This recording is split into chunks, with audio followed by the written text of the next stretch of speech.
شنو يا عطية؟ الصامولي ده كله داير تتعشى بيه؟ قول ما شاء الله. طيب عينك الحالة دي تقوم تسحرني يا أخي. يا زول يسحروا لك شنو؟ صلعتك دي عاملة زي درب الكارو في الخريف. 100 مرة قلت لك ما عندك شغلة بصلعتي دي.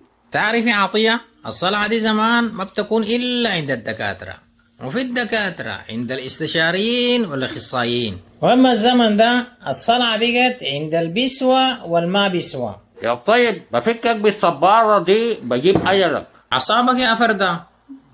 الصامولي ده قلت لي داير تتعشى بيه؟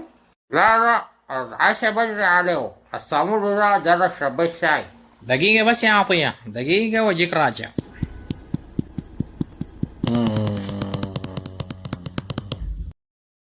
شوف يا عطية، انت الشاي ده ما ينفع تشربه بالكوباية.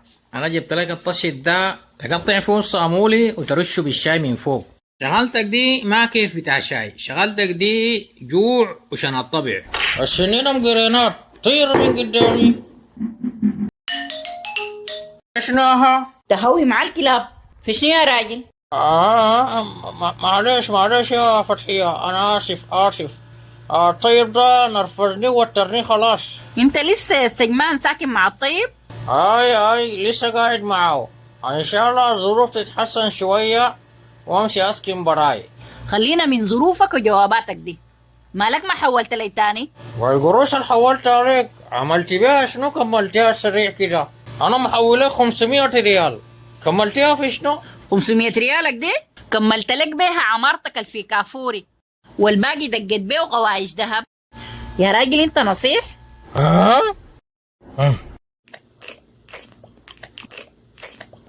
بعد النهير النحروق لي ده كله عندك نفس تاكل؟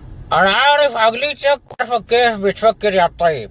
أنت بتحرش فيني عشان عايزني أحرده، عشان تجي تجاسو مني. يا خليقة البس معك يقول دي كبدة حاشي ولا مندحك حاشي. شغلتك دي اسمها بكرشك، دي غير الحرقان واليابوسي ما بتجيب لك حاجة. الفيديو ده برعاية مدثر الحاج للأواني المنزلية. خلي مطبخك يتألق مع مدثر الحاج للأواني المنزلية. كل ما تحتاجيه من أواني راقية وأجهزة مطبخ حديثة في مكان واحد، جودة عالية، تصميم أنيق، وأسعار تناسب الجميع. مدثر الحاج، الاختيار الأمثل لكل بيت. موقعنا أم درمان، شارع النص، جنوب تقاطع شقلبان، مقابل كفتريا أبو حاج. للتواصل على الأرقام الظاهرة على الشاشة.